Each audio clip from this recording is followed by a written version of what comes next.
First, live, local. This is Fox 12 Now.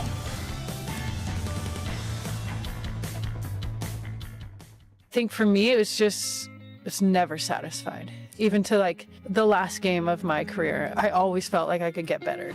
Now on the Epicenter of Women's Sports podcast with Karina LeBlanc, the greatest goal scorer in the history of international soccer. Anybody at the top of any profession, you don't get there just being normal. But I think that's what makes people great, is that desire and that little bit of crazy. Christine Sinclair reflects on becoming a legend. And there's no secret to success. It's dedication and hard work. What made you go from good to great to extraordinary? Soccer, it was just my passion. That was my edge. And she opens up about what's next. It's just finding a way to get better in that teeniest little bit. And when you do that day in and day out over the course of 25 years, it makes a difference. I don't know exactly what my path will be, and I'm completely okay with that right now. If the number 12 could speak to the city of Portland, what would the number 12 say to Portland? Just thank you. You're gonna make me cry.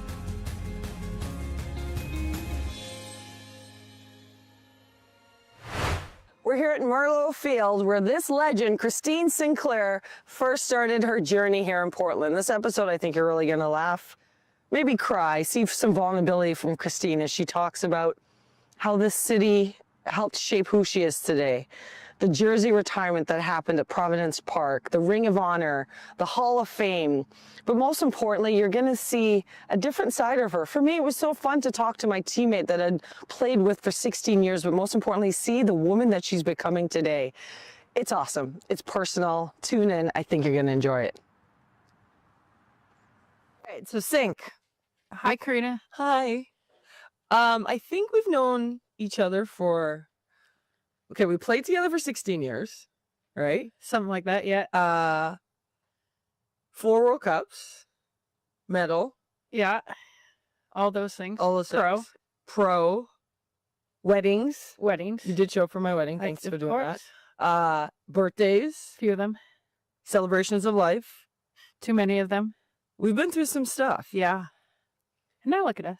Now look at us. Last night, though, even I had a moment when I actually saw your name in that stadium. Mm-hmm. And I was like so proud because I was like the 16-year-old kid that came on the field With great hair. horrible hair. Literally, like, have you processed that yet? No. I had a moment last night as well. I mean, obviously there was so much going on and it was very overwhelming. Thank you for that. But yeah, I seen my name up there because every game I would walk out and see Clive's name up there. And, you know, he was the one that brought me to Portland. And he always had this saying, earn the right to play. And every time I walked out for a game, that's what went through my head. And now my name's up there with him. It's kind of unbelievable. Is that how the one word you'd use to describe last night? It was perfect. Yeah. Like Oh. having all the people that I love and care about there with me. Obviously the fans, teammates. Yeah, it was perfect. When you had a quiet moment, which I don't think you had. No, I haven't had one of those yet. In that quiet time, what will run through your head? Oh God. Probably just like all the people that helped me along the way. I think that's what this whole journey has been about. The connections I've made, the family that have supported me through this crazy wild journey, and sacrificed so much. And then like I've been so fortunate. I got to play a sport with like my best friends. That's the highlight, you know, just the connections you make, and kind of surreal what we've been through. It's funny when you talk about family because your brother was like, she hates you, so you've done a good job. Because like for the record, Sounds like him. Yeah, for the record, I said at the beginning of the night, the more that Sync hates me, the more I know I'm actually doing a good job. But I guess I'm gonna go there. Oh, jeez. Okay. I know how special your parents Mhm. were, Mhm. and I was fortunate enough to be there with you. Mhm. What do you think, or did you think about them last night? Or I tried not to because it's like too emotional for me.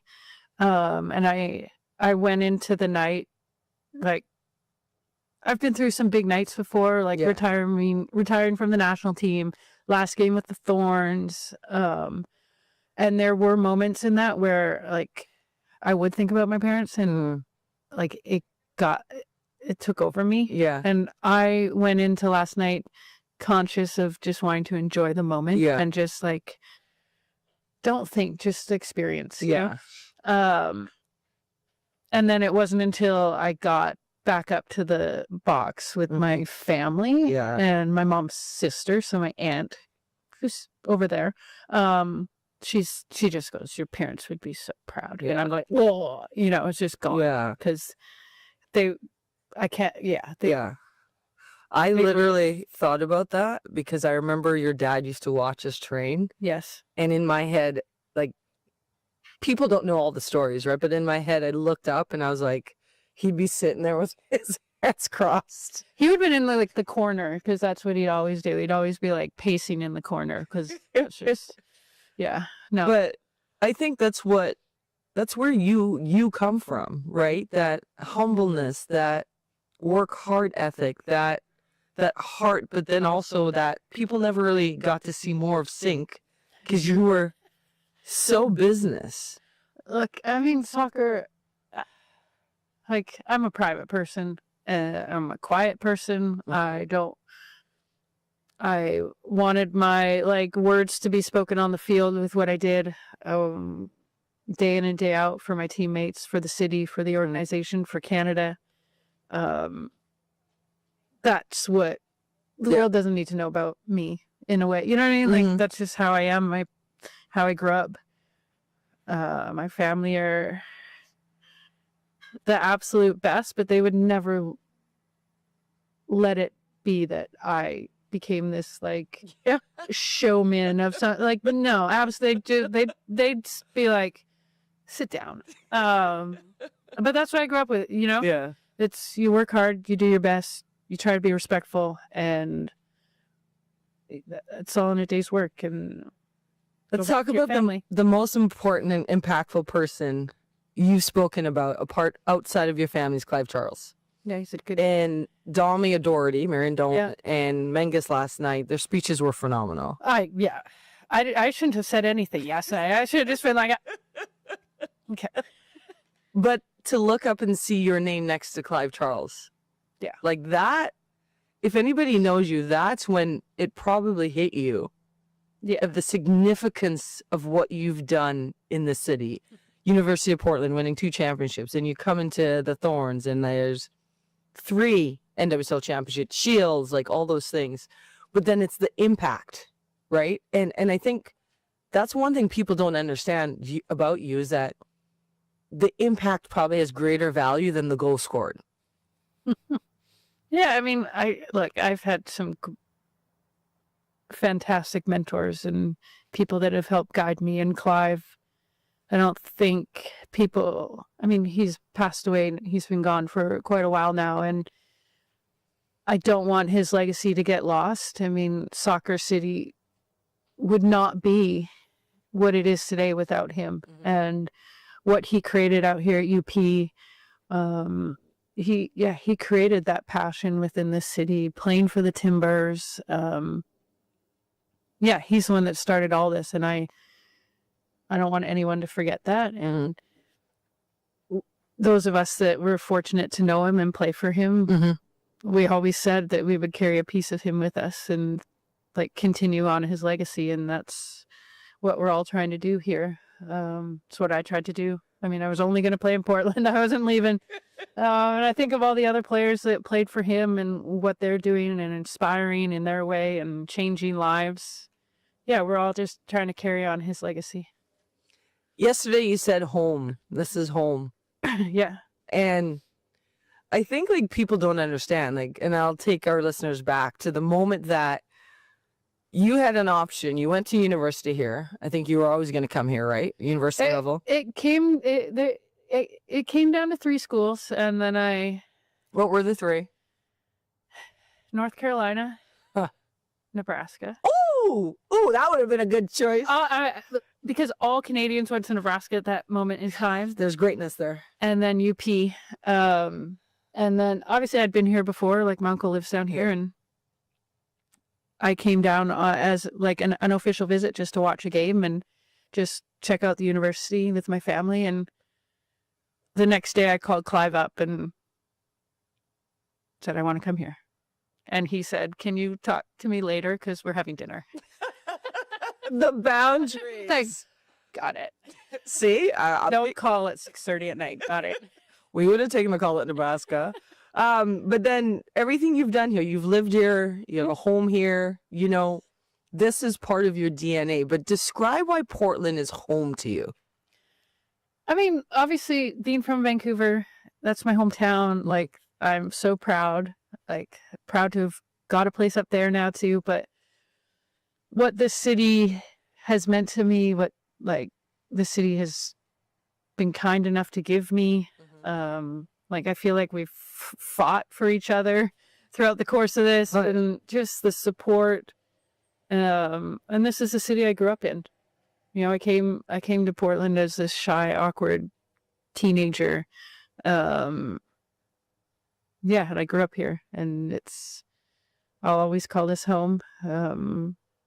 There's no city like it. You know, it's got its good and bad, but there's no city like it, and it's only going to get better as, you know, things are happening here. It's a great time to be in Portland. Shy, awkward teenager who still had a bad haircut. Not quite so bad when I came to college. What have you learned since we're here at Merlot Park? Like, think of the person that was here and who you are today. What have you learned? Absolutely everything. I thought you were going to say absolutely not. No, I mean, what have I learned? That's impossible to answer. I mean, Well, you know my conversations. You know how we go. We go deep. Let's go. wow. Let's take a journey. What have I learned? I think, God, I don't know. I've learned everything here. Like, I came here as this awkward kid that, like, knew nothing about the world and like had a great but kind of sheltered life, and I was dropped off here in Portland. I remember taking public transportation the first time here with the freshman class, and we were like, we're never doing that again. No, I learned about life here. You know, the good, the bad, and everything in between, and how to navigate that, and within that, how to be yourself truly and proudly, and represent what you want to represent, and just work hard. So I'm going to peel deeper because our listeners at home are obviously wondering, what can I take away from Christine Sinclair, who's accomplished so much? And you say navigate through life, like the tough parts, and let's just stick on the field for a second. Like, how do you navigate through this idea? Did you always want to be who you became? No, because especially like as I was younger, it was what I became wasn't a dream or like possible, because I mean, people know this, but like I was gonna play in the big leagues. I was gonna be a baseball player because, you know, that's what I thought. That's what you turned on the television and saw, and or hockey, but I can't skate, so I was never going to be a hockey player. Neither can I. We're not. But then there were definitely, as time went on, there were moments like the '99 World Cup. I mean, that changed my life, and to be able, I was fortunate to come down to Portland and friggin' sit in, I think it was PG Park at the time, and watch some of those World Cup games, and that changed my life. Like, I sat there.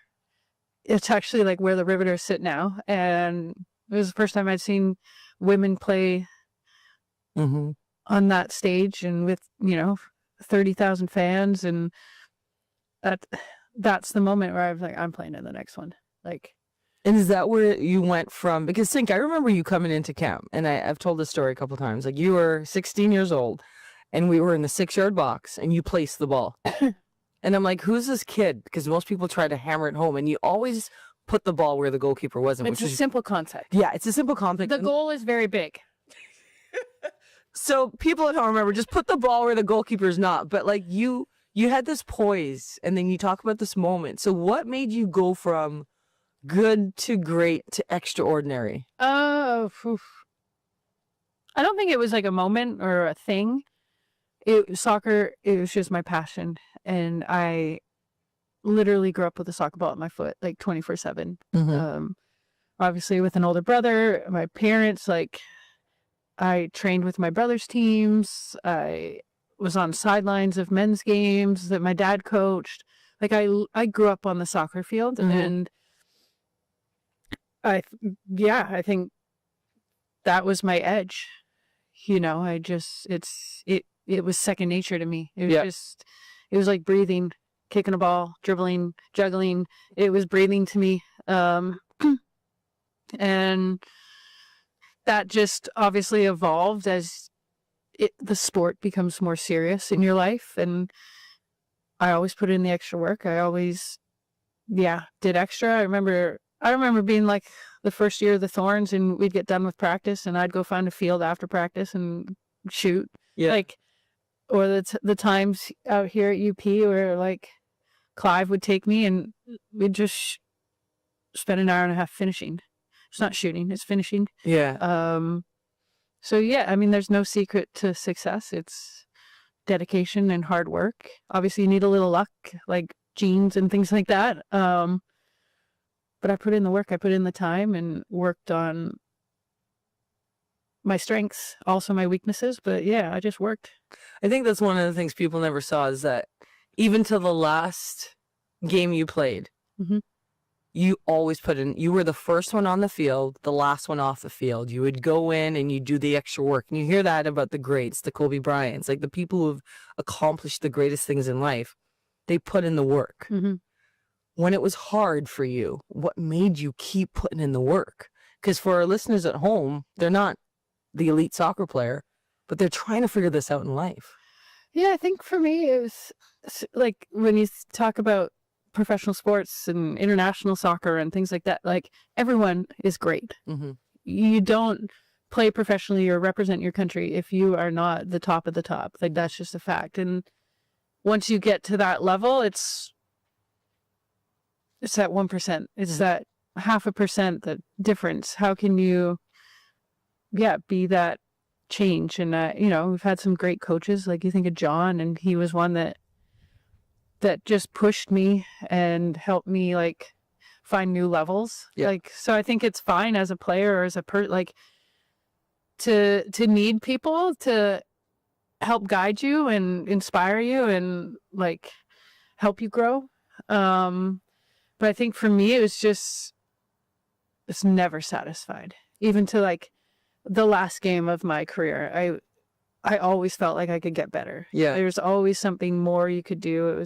And as my career evolved and as you get older, the extra work you do changes, because no, you can't, when you're 39, 40 years old, you can't go like run an extra 5K at the end. You know what I mean? Like, but it doesn't mean you can't put in some work. Maybe that's extra touches. Maybe it's a few extra shots at the end of practice, some extra prehab. It's just finding a way to, get better in that teeniest little bit. And when you do that day in and day out over the course of 25 years, makes a difference. You said something there I've had a couple of conversations with, and it's like dangerous because, like you said, it's never enough, right? And it's like, I think we've had this conversation of like, it's never enough. You stand on the podium, you do the ugly cry, and the next day you get back at, and you're always chasing more. Yeah.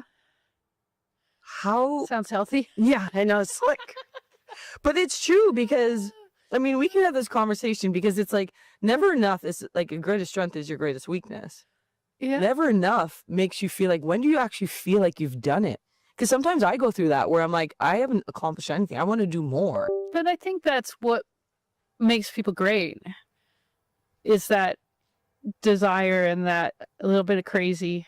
I mean, I honestly, like, anybody at the top of any profession, you don't get there just being normal. Yeah. And that's okay. Like, remember, like, John telling us, like, you're not going to have a normal life, but it's going to be your normal life, and that's okay. And now that I'm done playing, I've taken time to reflect that during my career, the things you sacrifice, like, and in the moment, you don't think it's a sacrifice because you care so much about your craft and your teammates and trying to get better and winning in the city and the organization and Canada, you know. And it's not until I've taken a step back and realized the things that I sacrificed, like my family, like just, I mean, I spent this last summer in Vancouver, and it's the first summer I've spent there since I was like 12.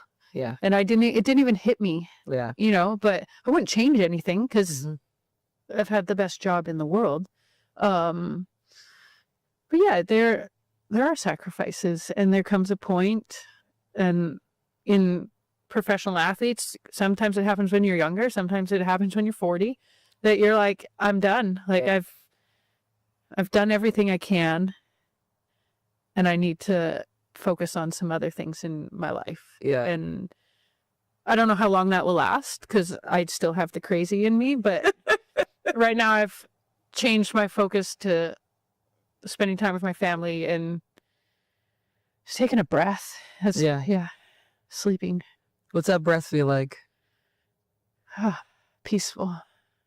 I mean, like, you know, like, work so hard, and it's a grind. It's the best grind, but every day you wake up, and it's, whether you want to or not, you got practice, you have meetings, you have travel, you know what I mean? Like, and there's no choice in the matter. And that's a fact, like, it's a job. But yeah, to these past few months, to be able to, like, just take a breath and slow down a little bit, it's been very peaceful. You know, we talk about women's sports, and you're fortunate, and you earn that, where you can take a breath when you retire, right? And now you're doing things of impact again, right? You're in campaigns that are saving batteries. Saving the planet, Karina.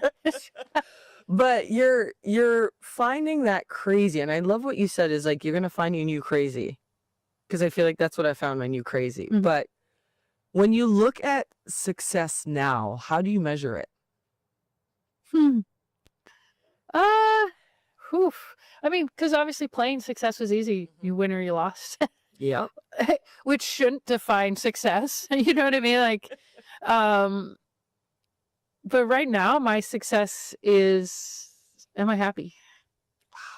Like, at the end of the day, am I content with what I did? Like, did I fill me up today? That's my short-term success right now. I hope that's long-term too, because that should be a priority for people. But yeah, I've given myself a year to just relax a bit And be happy. And do what I want to do. And it's been incredible. And like you said, I'm fortunate. Yeah. You know, not many female athletes have the opportunity to do that, and just, you know, they retire and they're forced into another job right away. And hopefully those times are changing. You know, I think, like, it's part of my DNA that I want it to change, right? Oh, absolutely. And I think we connect on this, because one of the things I remember standing on the podium, seeing the flag rise, was, for me, I realized that I thought that was my purpose, but that was my platform to my purpose. Mm-hmm. Now you have a platform to a whole new purpose, and you're going to go on this journey, right? And you have family with you. But we have to change this conversation of what women athletes can do. Women athletes can be owners. They can be investors into companies and franchises. They can be so much more. Yeah. What what excites you? Because I look at you now and it's amazing to have these conversations. Because for the note, folks, Christine Sinclair never responds to text message. And you're I like, do occasionally. yeah, yeah. I remember when I was a GM, I'm like, you have to respond to my text message now. I do. Okay. There has to be a key word in there. It's like, okay, this is urgent. Okay, I'm going to write that down, urgent. But like, I sit here with you and I love how much you've grown because like for you to say joy, family, happiness. But I feel like John had said to us, remember when he came in and we went dead last in 2011. Oh, I remember that. Yeah. Yeah. And then we won the Olympic medal Mhm. in Canada and helped make history. But he brought us in and there was 4 of us and he said, do you think you're leaders? And I'd been, the 13 years on the national Yeah. team, you were the captain's band. We're like, leaders. Of course we're leaders. Of course. Yes. And then this short man says, this is a leaderless team. Oh, that hurt. That cut deep. I was like, who are you, The Shorty? amount of coaches that have like said, this is a leaderless team. Like, well, you're the coach. But he took us on a journey and he helped us figure out our lanes and he was like, nail it. Yeah. Right? And we were different. We are very different. We are very different. And I remember he was like, I knew my lane was to like bring the energy and the spirit. And your lane was to deliver and like carry basically the nation and as you did with this club on your back. But like we knew our lane and we nailed it. Mhm. Now we have a lane. We have to know that what we've done and what this game has done for us is to help figure out that new lane of nailing it for women's sports. Mhm. When I say that to you, what comes up in your mind? Well, I think obviously like the Canadian comes out in me and obviously with the NSL and giving like attention to the new league in Canada as I was playing for the national team for so long. It's what's been missing in our home country. You know what I mean? Like at the last World Cup, it was Canada and Haiti were the 2 women's teams that didn't have a professional league. Yeah. And you know, Canada, a country that prides itself on like equality, you know, and Yeah.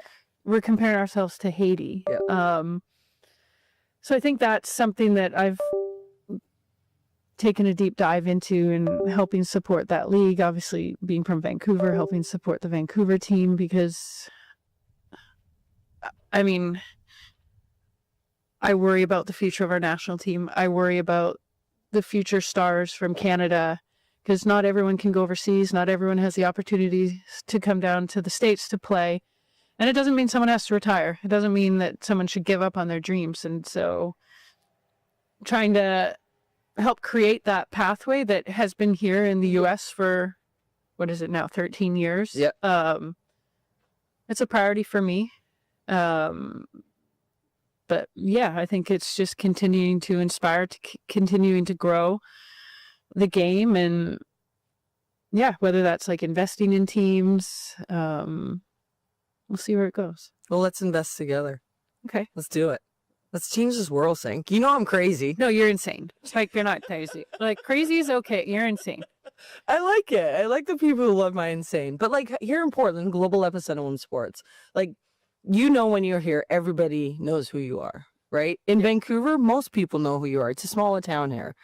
Burnaby, everybody knows. Bublé, Michael Bublé's from your hometown. Let's go ahead. Yeah. But here in Portland, like how do we personalize this to make sure that the young girls, including my daughter, who are looking at you and the young boys that were there last night, see the leadership of you in the city? Whew. Give me a year, KK. Okay. Give me a year. That's fine, Yeah. No, I mean, look, I didn't lie about last night when I said Portland will be home. Yeah. And I care too much about the city. I care too much about the people here and the club to be done. Yeah. I've had Rob Gale. I've had you. You know, I've had players. You're like, when are you coming back? Look, I'm not done here. Yeah. I don't know exactly what my path will be. And I'm completely okay with that right now. But I ain't leaving. I ain't giving up. And I'm going to keep growing this sport here and growing women's sports here. I can't wait to go to Fire Games. Yeah, let's go. No, what's being created here is like my dream. Obviously, I want Portland to be number one, right? But like my dream, like Portland shouldn't be unique. Portland shouldn't be the one-off. Like what's being created here should be the norm, because that's the norm on the men's side of the game. And I don't want women's sports to become men's sports. Like we can create our own thing, something bigger and better. But yeah, I mean, what's being created here, I want to see around the world. I want to see up in Canada. Like, that's what needs to happen. More Sinclairs more often. Not by chance. No, but that was our deal. No, like we did. I mean, obviously, I care about the Canadian national team and like the future, and I see like young stars in the NSL that are now getting a chance for Canada and scoring goals for their national team, and who knows where they would have been without this league. And that's exciting to me. And I think of like here in the US, the amount of players that were discovered through the professional leagues, whether it was the WFA or the WPS and WSL now, like not every kid grows up as the best at every age and are on youth national teams. And like, that's not always the pathway. And it doesn't mean that kids should be lost. And so that's what these leagues are doing. They're giving opportunities to, whether the dream is to play for a national team or not, or just to friggin' play the sport you love as a job. Like, people should have that chance. You talk about pathways, and I think this is a hot topic right now, because if you look around the world, everyone has access to football or soccer. And here in North America, that access is not for all. Yeah. Like, now that you're seeing a little bit more of the other side, what are your thoughts on the pathways? Because you've just said it, like, we've got to create the pathways so people can get to become that professional athlete. Yeah, I mean, I think I'm no expert, but the whole concept of paying to play needs to go. Yeah. Like, you know what I mean? Like, soccer is supposed to be a sport accessible to all, not just the few. And, you know, through my journeys here in the US and in Canada, like, the amount of money families are having to fork over for their kids to play on teams, to go on trips, to go on, you know, it's sad because I know what I grew up with. And if it wasn't for like scholarship programs and families willing to help, like, I would not be sitting here. Yeah. You know what I mean? Like, and you think of how many kids in North America that have this, that's their story and never get the chance. And what you see overseas and other parts of the world, it's like the academy systems, like true academies where kids aren't paying to play. Families aren't forking over $10,000 a year for their kid to play on a U14 soccer team. So I think that needs to change desperately. I don't know how. That's your job. Wait, we're doing this together. We just said we're going to change the world together, right? So I would love to see that. I would love to see the sport accessible to all, like it is in other parts of the world. And money should never be a factor on why a kid makes it or not. Yeah. Okay, let's go into some fun rapid fire, and then we'll get into the bigger things. Okay, rapid fire. My favorite. If Charlie could narrate your career, Charlie's my dog. what would Charlie say is your superpower? Cooking chicken. You feed your dog chicken? She's 14 years old and likes chicken. It's a new way to make your dog laugh. It's not. That's right. It's not new. It's not new? Okay. Okay. Folks, sorry. It's the going way. The goal you replay in your head for the Portland Thorns. Oh, dang. Anyone against Seattle. I had to throw that. I had to throw that in there once. You still got it. See, this is why I'm in your life. I'm glad Menga's brought that up, so I didn't have to. Yeah. So why this thing about Seattle? I have no idea. Tell. I have no. Look, I had two uncles play for the Timbers. being from Vancouver, like I always knew about like the Pacific Northwest rivalry between like Vancouver, Seattle, Portland. And then even coming to UP, like playing University of Washington, like every year, it's just, there's something about it. Obviously proximity. I feel like Portland always thinks they're like the little younger sibling trying to like keep up with the bigger city. Yeah. And we're just better than them. At least in women's soccer. Woo woo! Because I remember the first meeting. I don't know if they've won any championships. I'm not even going to comment on Okay. that because we don't need to talk about them on the Okay, podcast. done. Unless you're listening and I'm from Seattle. Thanks for tuning in. One of the biggest things is like the rivalries are real. I remember being in the locker room when we first came in because, you know, everyone comes in and you're from Portland and you literally, do you remember what you said? No. Oh dear. You basically said there's a couple things you need to know. One is Seattle. Yeah. I blanked it there, so we don't want to swear on that. 2, community first. Mm-hmm. 3, the meaning of playing for Portland. Mm-hmm. And I remember like it was so clear because people were like, okay, we know our identity. And we talked about creating the legacy of this club that people do. You're like, the fans will show up for us. Trust me. But we got to make them show up and make them feel inspired by our actions every single day. And that's like you laying the foundation for the club because a lot of us were just coming into Portland. Yeah. I mean, this was my home, and here at UP, I'd experienced what the fans can do and what they're possible of, and how this city can rally behind teams. And, you know, obviously pretty much growing up going to Timbers games. Yeah. You can feel the passion in that stadium. Yeah. And, you know, from day one, I knew the fans would come out and support the Thorns, but it has to mean more than just a soccer game. And Portland is, like you said, it's a smaller city. It's about community. It's about giving back. It's about helping your neighbor. And that's what I think I was trying to express, that they'll show up and they'll care deeply and passionately about the sport.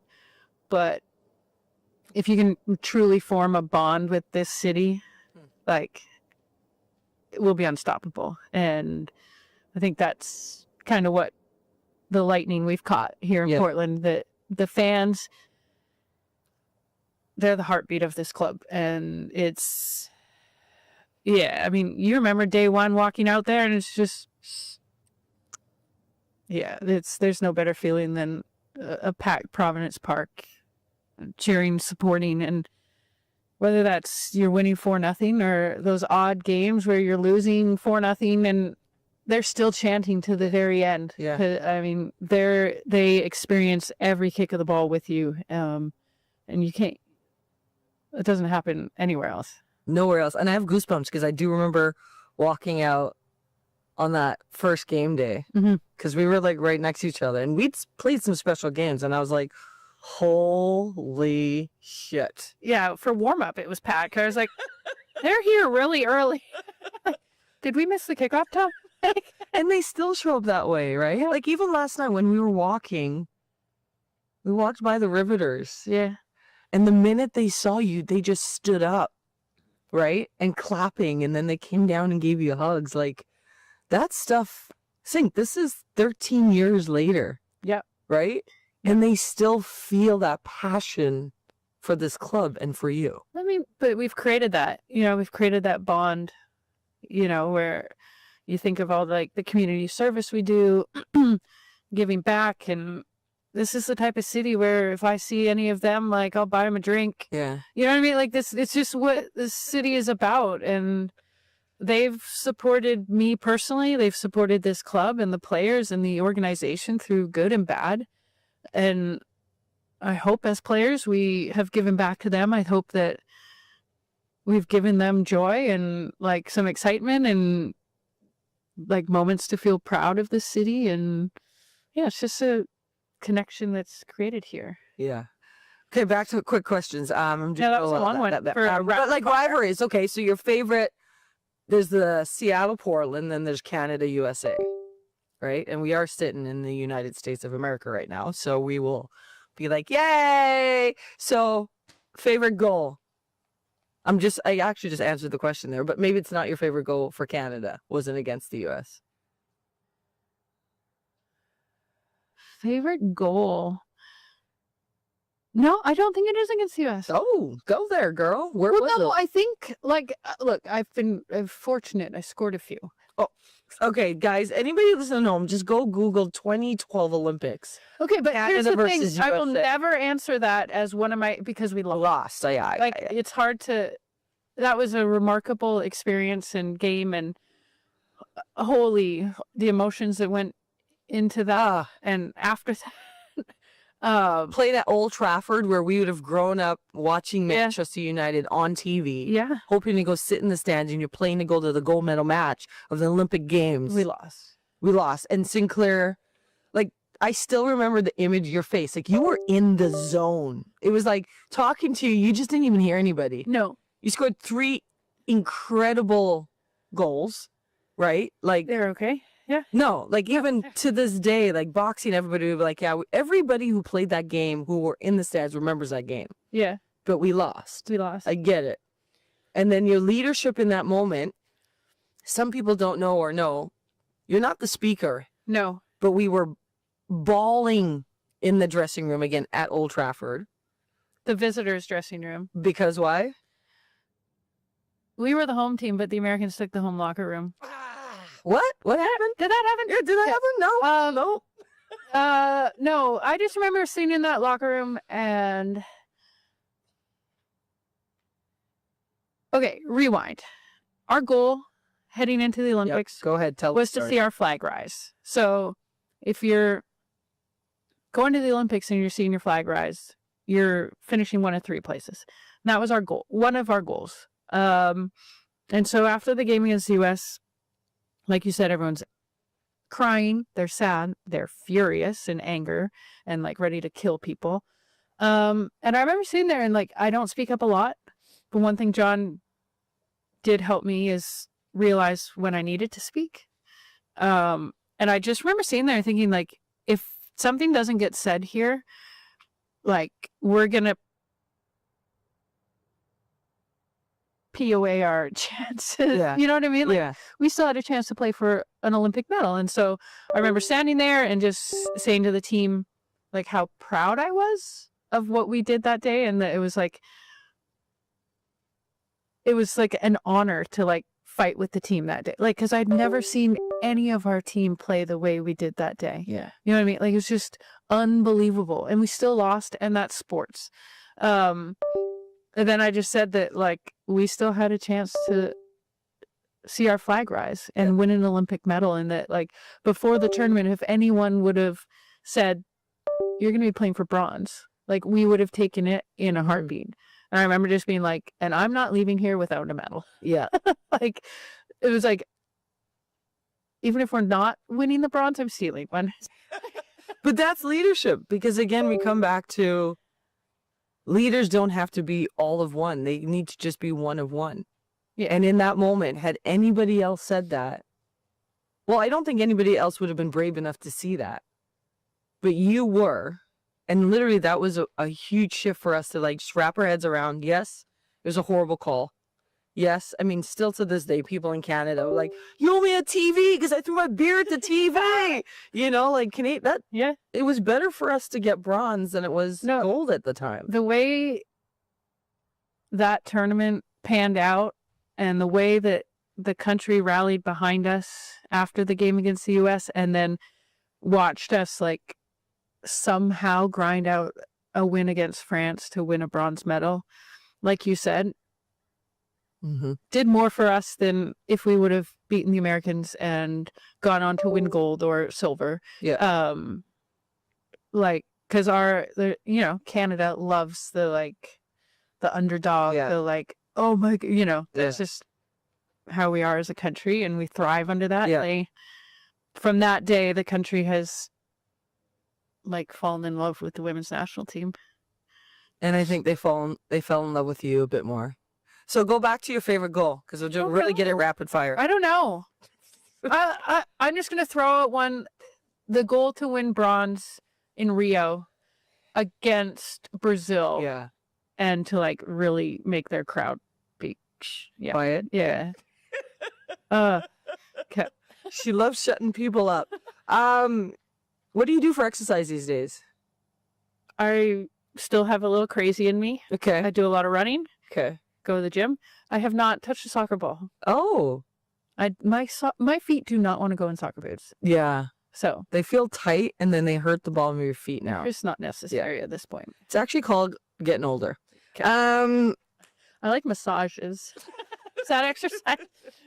would you rather swap lives of a goalkeeper for a day or a referee for a day? I love this question. Goalkeeper. Oh, why, Sinky? I just can't with refs. Okay, but it's more so the greatness of the goalkeeper. No, side. absolutely none of that. But I just know how I treated referees, and I'm so sorry. Yeah. But the amount of times I told them to like take the other team's jersey off and things like it's just sorry. I'm passionate. So this nice, humble woman that people know was not that way to the referees. I like to think for the most part I was respectful to refs. I did my best. But come on, it's the heat of the moment. You think they made a bad call. Mm-hmm. Or a few. Okay. Yeah. So you choose goalkeeping. Yeah, I think it'd be fun. Yeah. One day on nice grass. Okay, on nice grass like this. Yeah. Okay. Which is harder, first pro match, first international match, or your day of retirement? First international match was the hardest. Why? Because I felt like I didn't belong. Oh. Like I remember going, it was in the Algarve. And we were playing China, who I had just watched come second in the World Cup. And here I am, this awkward 16-year-old, like being like, I should not be here. Like, and yeah, one of the moments I just didn't feel like I belonged and felt overwhelmed. And So what's your advice for the person listening who feels that some people call it imposter syndrome, or they don't feel like they belong, or what's your advice for that person? I can't remember who it was. It might have been like Amy Walsh. She could like see me spiraling, not spiraling, like I wasn't going crazy, guys, and she just like, you're here for a reason. So that's my, like, it's in sports, the amount of coaches that say, if you're good enough, you're old enough. And it's like truly believing that you're there for a reason and that people have your best interests at heart and aren't going to put you in a situation you're not ready for. Gotcha. I agree with you. Favorite Portland food to eat? Oh, Mexican. I love Mexican food. You got to go to Porque No. Yeah, I knew you were going to say that because we've been. And margaritas. Well, I was just going to say we've had a couple margaritas together. Your favorite book? Oh, I don't really read. Your favorite podcast? Yours. Oh my God, this is epic. Your favorite quote? I don't live with these things. I don't live by quotes. What do you live by? Like, just inner drive and like, just, yeah, I've never been one to need external motivation. Like, that's never been what gets me going. And I've talked about like coaches that make inspirational videos for you to watch, like in the meeting before the game. And I'm always like, if we are having to sit here and be inspired right now, like we've already lost this game. Like that motivation needs to be day in and day out, like on the training field and like what you do at home. And like, if you need some sappy video of highlights or something 3 hours before kickoff, I'm concerned. And that's why she's Christine Sinclair, right? Like, exactly. Favorite Portland spot?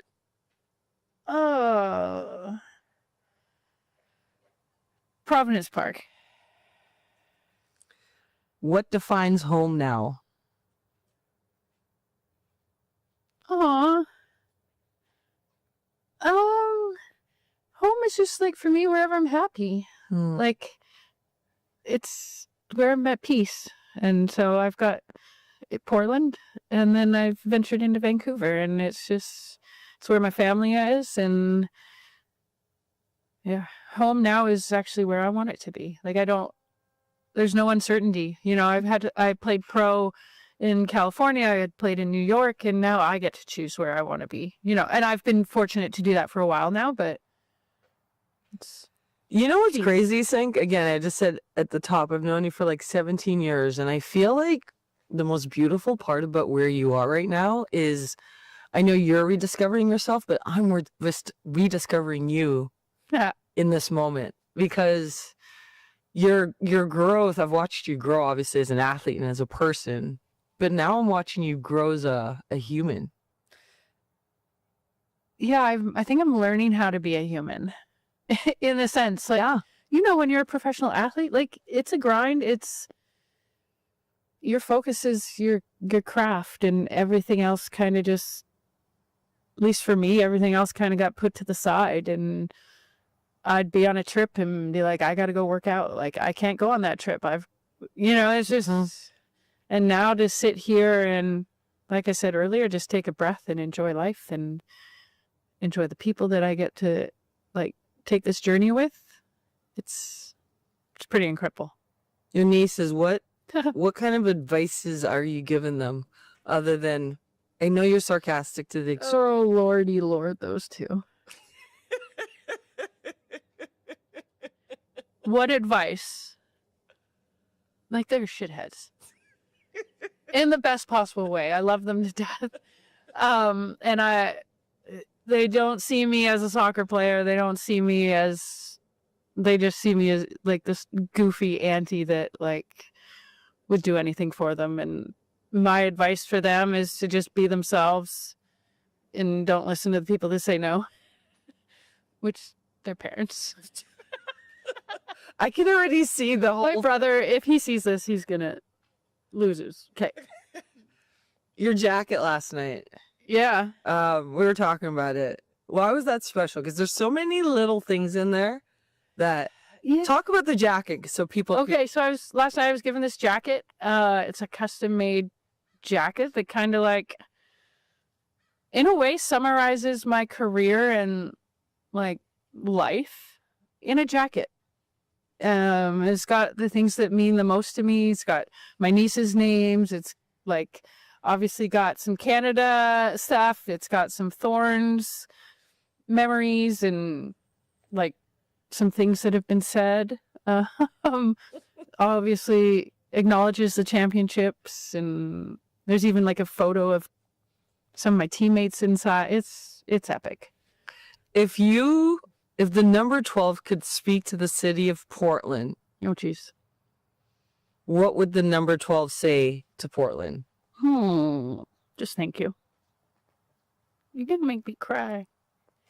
I haven't slept. No, I mean, the city, like I wore 12 out here. The city's given me everything. It's allowed me to chase my dreams and fulfill my dreams. Very few athletes get that opportunity, especially female athletes. Yeah. I literally got to live out my childhood dream in the city that I love. So it's just a giant thank you.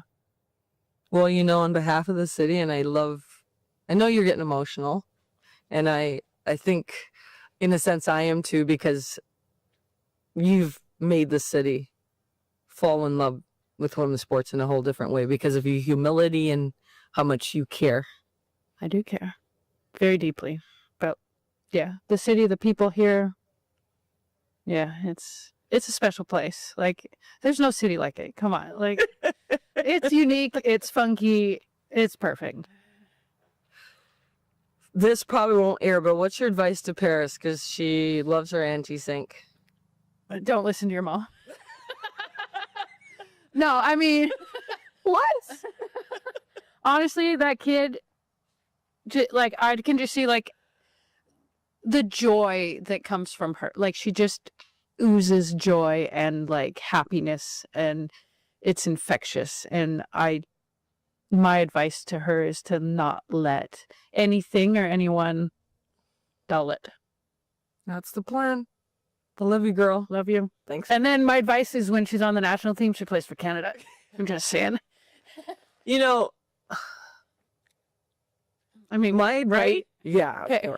I mean, she thinks when we watch the Olympics, she's like, I'm going to play for Portland. I'm like, She'll get it. Eventually, she'll get it. my advice to you, because you asked for it. Yeah, what? Yes, Karina. Keep being yourself. And just know that nights like last night, you earned that. But I want you to understand the magnitude of who you are in this world. Because I've been able to watch you do some great things. And I think part of you're like, whatever, is you don't understand the power of Christine Sinclair. And I will do my best. I promise you that. I know you will. Love you, girl. Love you. I really enjoyed this conversation, and it's maybe because we got to play 16 years at the highest level and deal with so many different things. But now to see her so vulnerable and happy, it really is a beautiful thing. And I hope you got the sense of that. I hope you also got the sense of how her purpose now is to use her platform where she's invested in the game internationally and most importantly, locally. And that, you know, just at the end of the day, she's just Zinc, and the importance of Portland. That emotional moment, it was nice to see her be that person for all of us. So thanks for tuning in, and I appreciate you.